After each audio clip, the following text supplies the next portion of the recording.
Hello,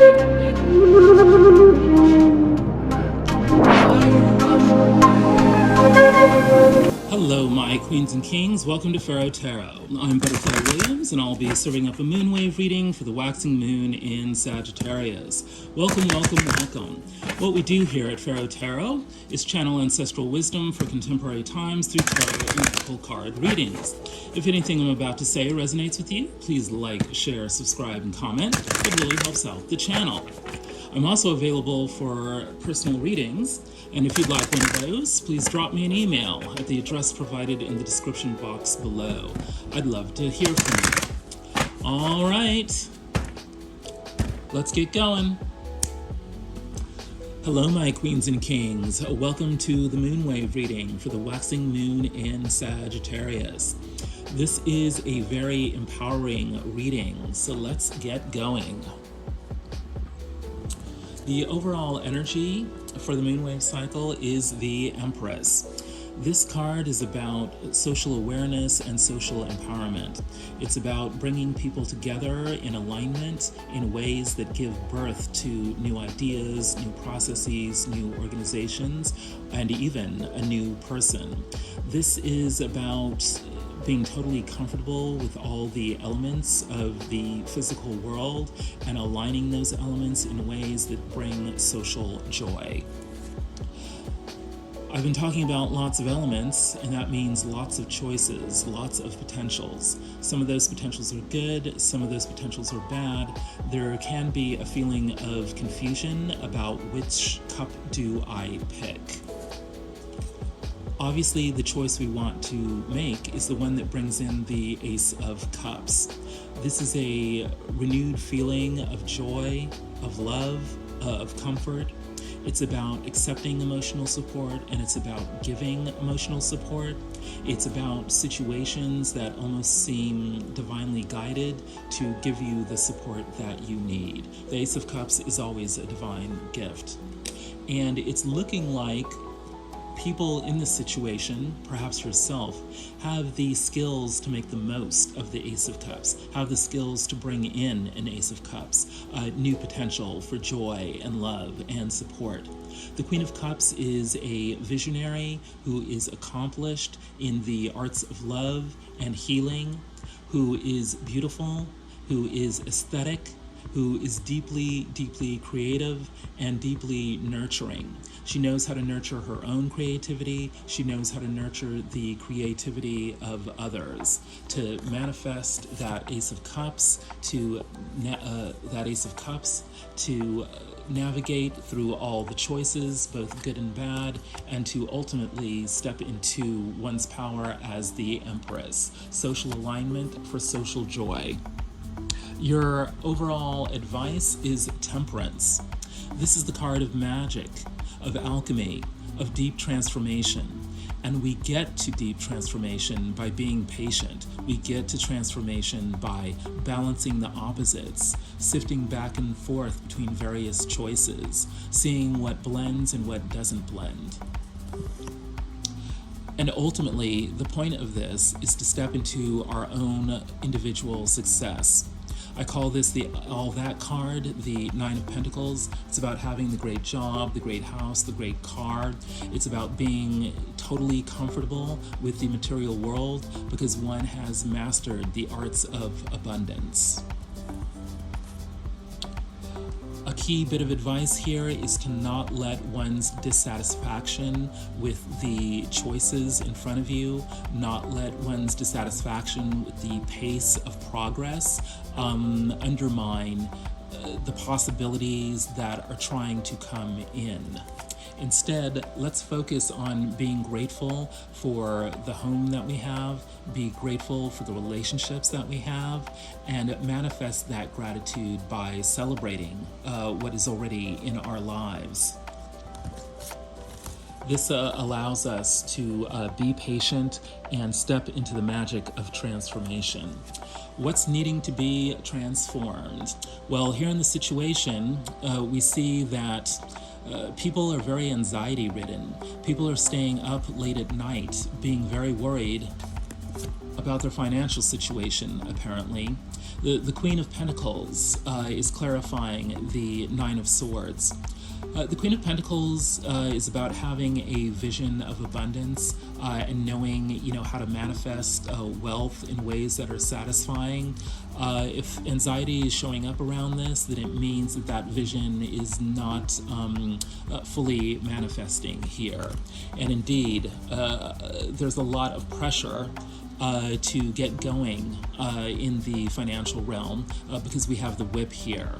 So andale, we've got to get it moving in terms of manifesting a vision of abundance if we want to relieve our anxiety.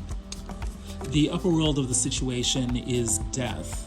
There is a lot of pressure here to bring a karmic cycle to a complete and total end. The spirit world is saying, hey, finito. There's no longer any lessons to be learned by staying in the current situation, so we need to learn how to let all of that go and move on into the new situation. And this is underscored by the Eight of Wands, which is depicted in a very original way here by the Orisha Tarot. This card is about giving birth to an entirely new world. We see the source of light here, deep in the galactic center. We see all these sort of cosmic leaves of all these various tools that, help us to communicate with Source. And then we see, a brand new world, a vision of planet Earth here. So there's some very big, heavy galactic starseed, type stuff, happening here. If you are into galactic, starseed, rituals, you might want to work with your spirit guides to, contact, the deep cosmic source, because we are really needing to move out of the old karmic cycle and move into birthing an entirely new world for ourselves. That is an overwhelming challenge, which is why the Adinkra symbol here is Nea Omen, he who does not know, a symbol of lifelong learning. The best posture to have here is that of the neophyte, of a student who is willing to learn, the cosmic lessons, is willing to learn how to let go, of the old karmic cycle. And what is that karmic cycle about? Well, it's about releasing things so that we can level up and, move ahead. The Chariot is here. This is an energy of needing to move forward at all costs, of, balancing opposite tendencies so that they do not block us and instead fuel our progress. We are needing to shed old skins. Here we have the Ten of Wands, depicted as the staff of Moses that bursts into 10 different snakes. So there is a note of caution here as we try to transform ourselves, as we try to pull ourselves up by our bootstraps, as our life transforms itself on a newer and higher plane. We are going to have to deal with people who may not have our best interests in mind.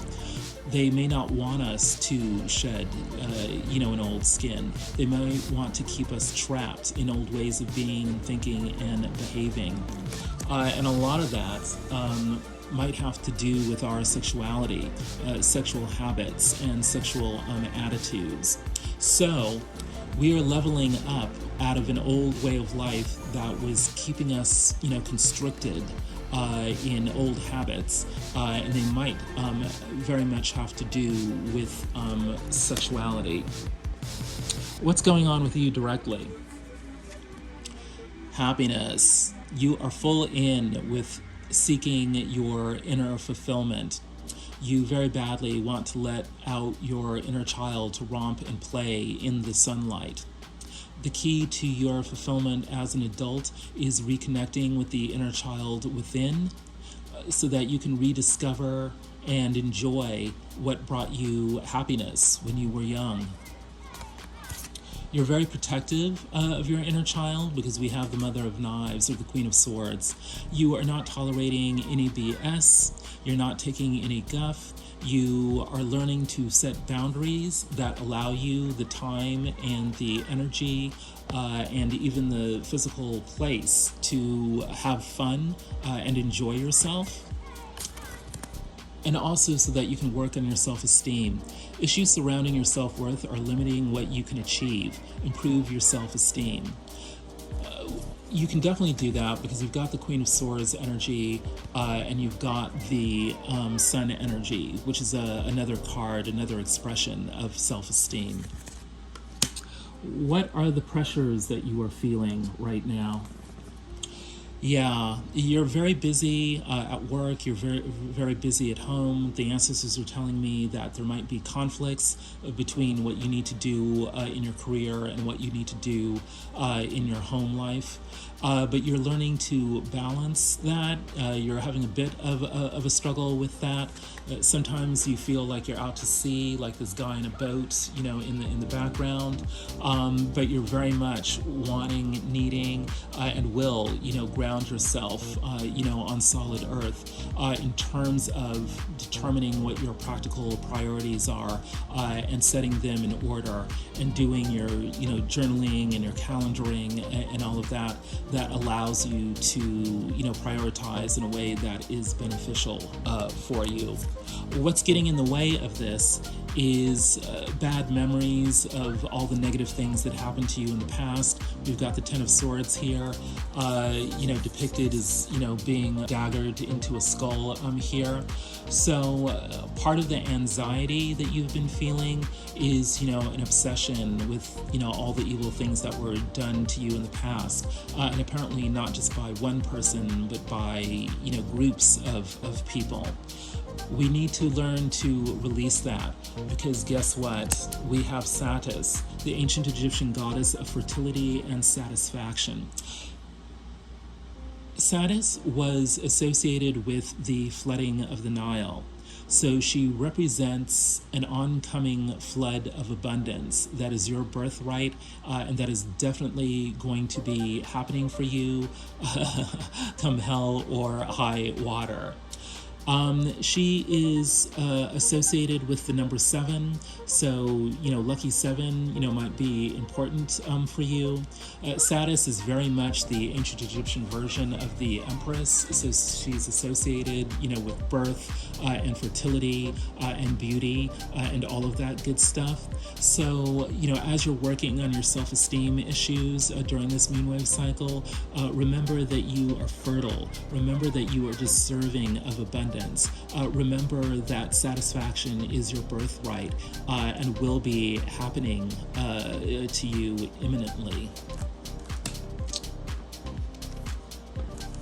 What's motivating you? You are kind of wanting to work on your own, work in secret, you know, work on the down low. We have the Seven of Swords here. This isn't really so much about being sneaky or deceptive.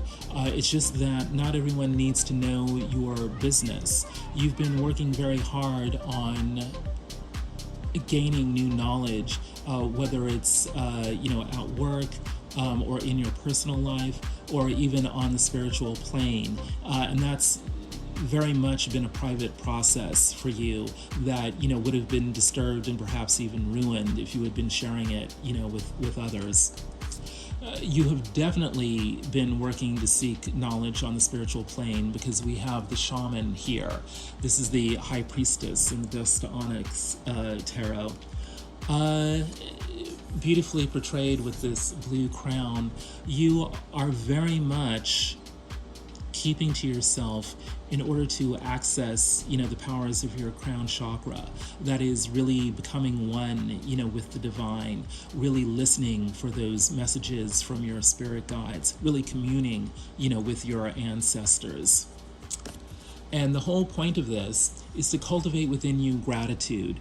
Your power animal for the moonwave cycle is the water buffalo.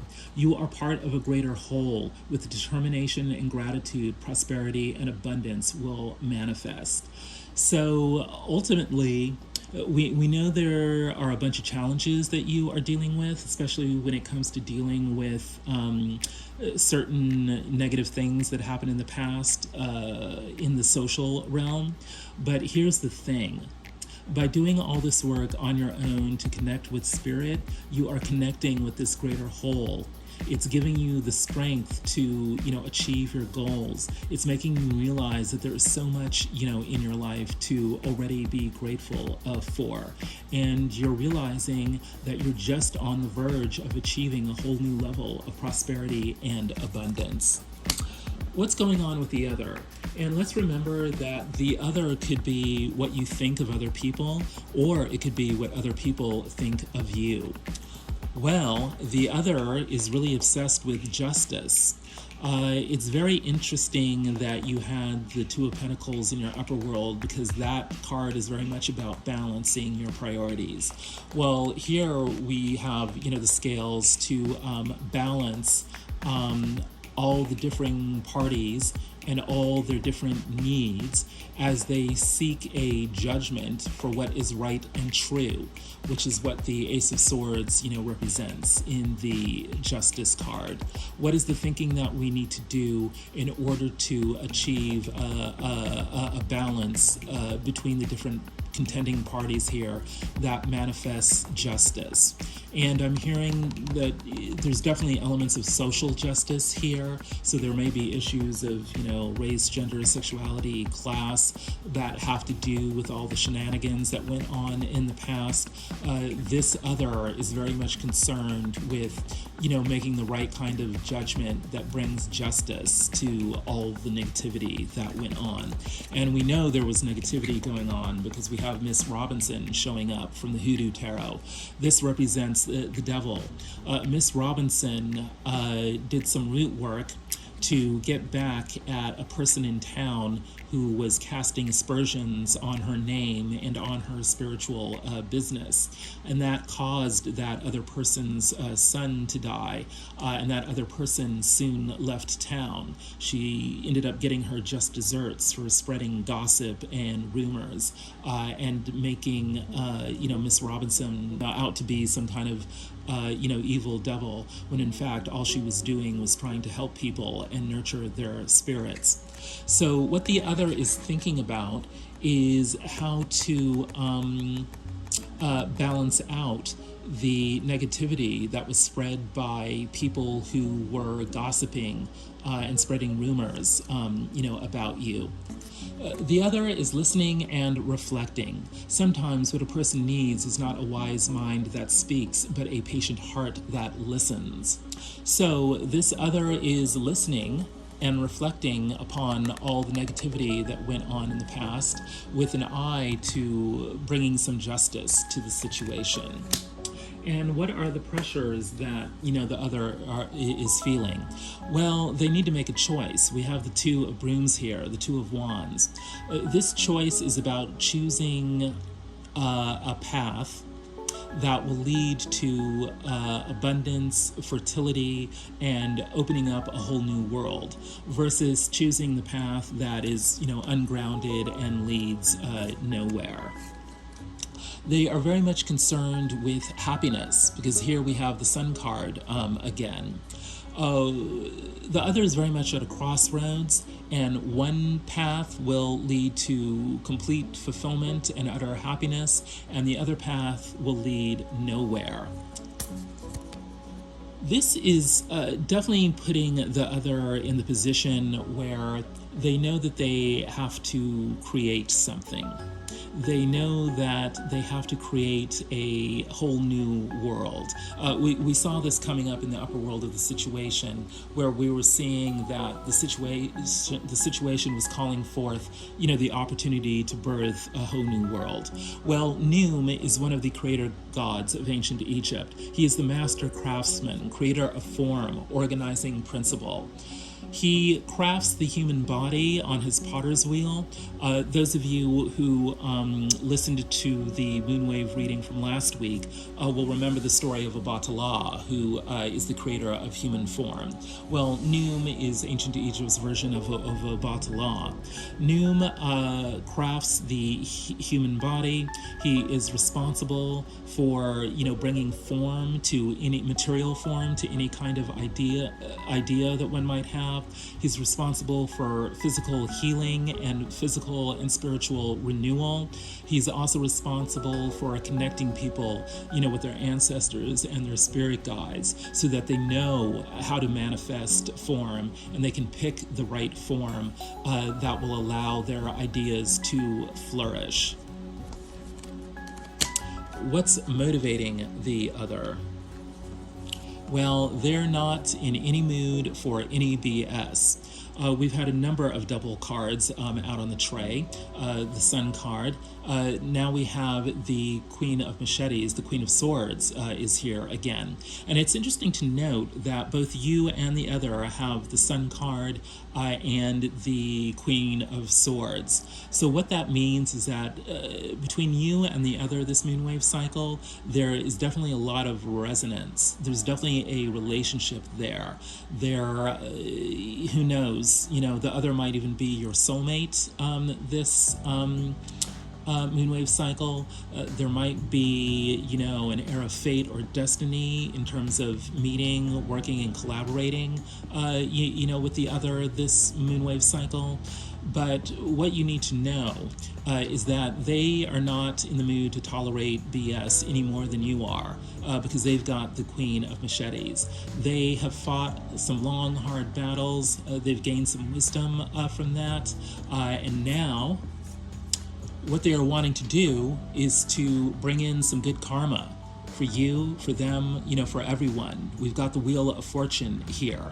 So there's definitely a sense here that, not only is the other on your side, not only are they seeing the world the way that you see the world, not only are they going to be willing to call out, the BS of whatever haters you have, out there, they are really wanting to bring in good luck and good fortune for you.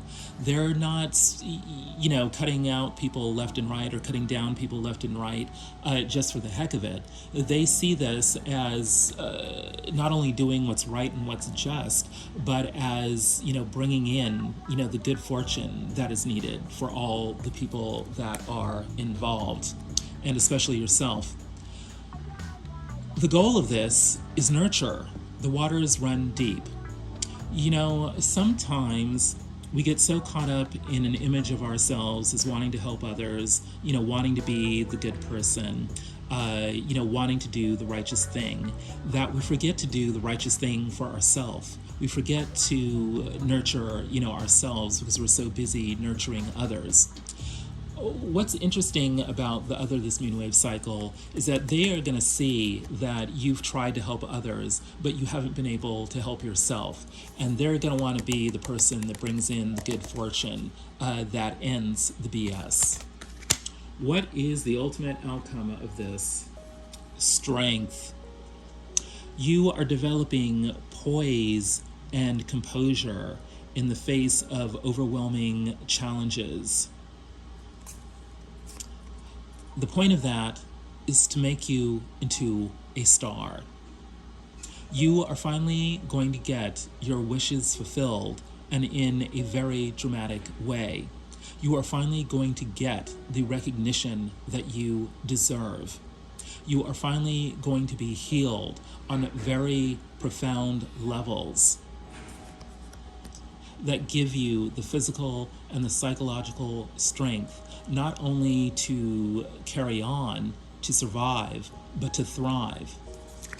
And when is this happening? Now. It's happening now. We know that you're under the pressure of the whip to get going, do things, resolve your financial issues, nurture the financial conditions of other. The time for all this to be happening is now.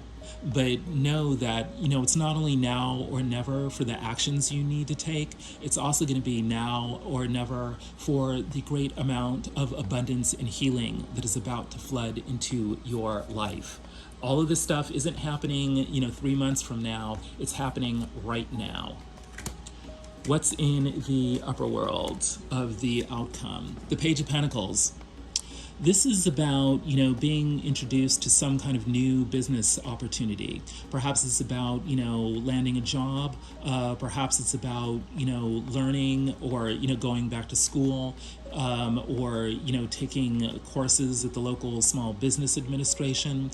But this is about being put in a situation where you're finally, learning how to begin mastering abundance, make money and take care of your financial situation. And it's looking like you could be running a spiritual business. It doesn't have to be, but it would be resonant, for some of you. We've got the Hermit card here. And the way it's depicted in the Orisha Tarot is that we have this person who is emerging from the woods after a long period of learning the secrets of nature. And, communing with the ancestors and the spirits deep within nature, but is now, returning to the light, returning to the city, returning to share his knowledge with others. We see that he's, in a liminal situation here, right on the boundary of worlds here. So there's a sense of, crossing from the darkness into the light, crossing, from a situation of lack into a situation of abundance, and this actually happening, occurring in a business setting. The Orisha Tarot tells us the story of, a priest in Cuba, which is, one of the birthplaces of Orisha worship. And apparently there was a lot of tension in Cuba between those who, worship the Orishas in the city and those who worship the Orishas in the country. And in order for this country practitioner to be respected in the city, he had to be reinitiated again. Because the people in the city were kind of snooty and didn't respect, the Orisha worship of the country. So there's a sense here of you needing to be reinitiated, of having to learn or relearn, which is interesting because we have the Adinkra symbol for learning, in the upper world of the situation. There's a sense here of you having to relearn things, even though you've already studied them, so that they can be applied, in a new context. Never give a hater what they want, your energy. So there may be a need here to confront or become aware of people who do not have your best interests in mind, but you're under strict guidance here to not give them a platform by paying too much or even any attention to them. They want your energy, and your goal here is to not give them your energy. As you return to the light, as you return to society with your hard-won spiritual knowledge, as you step into this new business situation, do not feed into any negativity whatsoever. And what is the motivation of this outcome? Yeah, Five of Pentacles.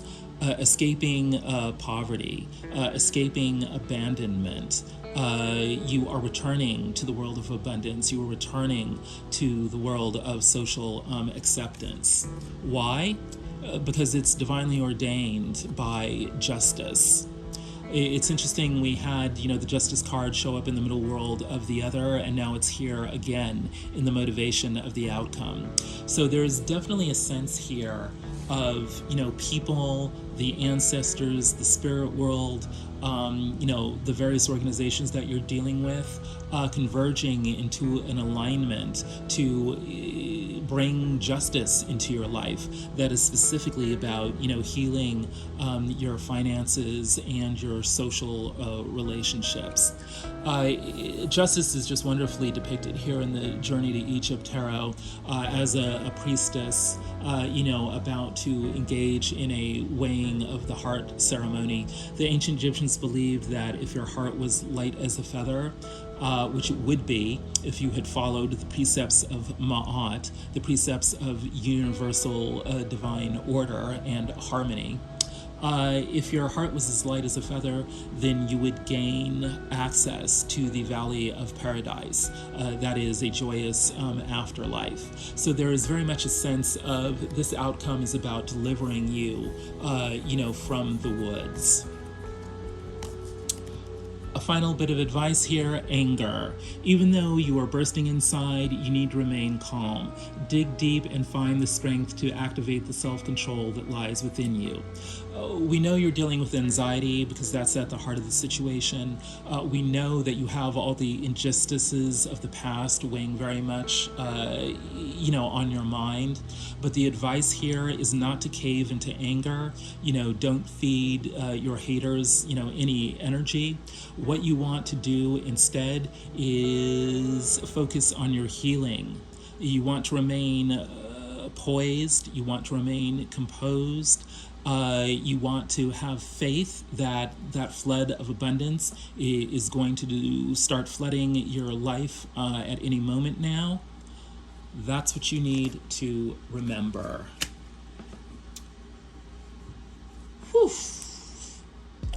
You're going through it, but you need to remember that everything you ever wanted is just about to happen. To close out the reading, I want to concentrate on the double cards,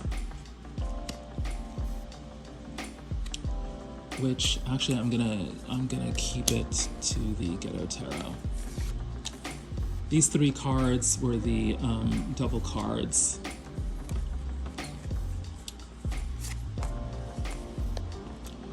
That is the Queen of Machetes, the Justice card, and the Sun.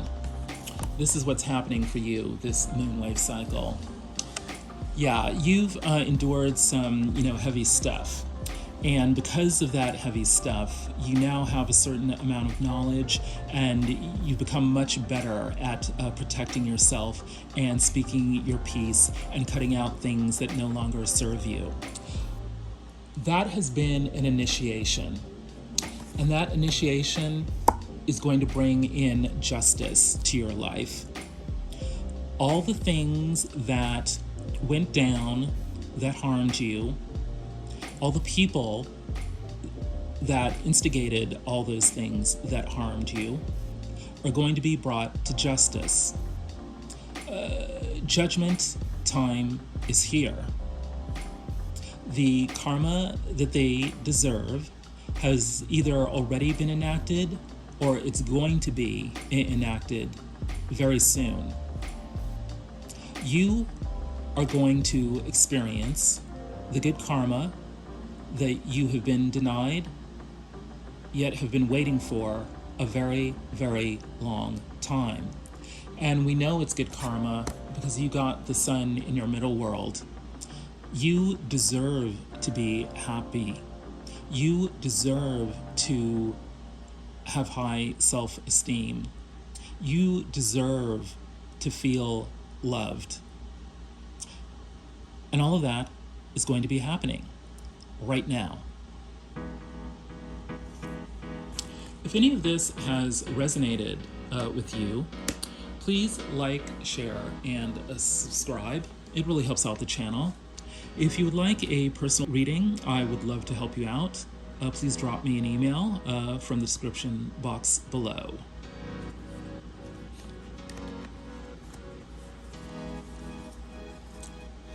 The ancestors have spoken.